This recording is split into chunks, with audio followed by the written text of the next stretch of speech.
Okay, glory to the Lord Jesus. Thus, this is our third midweek service, year 2026, the year of supernatural favor. So, by the grace of the Lord, we are continuing to increase, never decrease. We're always looking forward, no backward. Dahil tayong mga anak ng Panginoon, hindi lang tayo tinuturing ng Panginoon as a child of God. We must function as a soldier of Christ. Amen. So, just continue.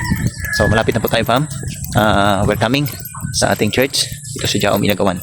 Soon, it will be arise prophetically in the name of Jesus. Here's our church, Inagawan. Pangalan ni Jesus lamang.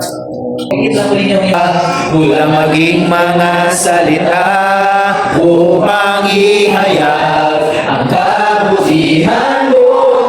wala kang katulad. Wala kang katulad, wala nang higit sa'yo. Ikaw ang tunay na Diyos. Ikaw ang tunay na Diyos. Ika'y walang katulad. Ika'y nag-iisa. Ikaw lamang, wala nang iba. The spiritual son of the prophet of this nation. Let's call our pastor, our spiritual father here in Kagawan. Let's call Pastor Juliano Ferial. Kapalaran natin ang Diyos sa kanyang buhay. Hallelujah. Lord. Understanding na mayroon kang pananampalataya like a mustard seed. Lahat tayo mayroong mustard seed. Pananampalataya, tumataas, growing faith. Amen.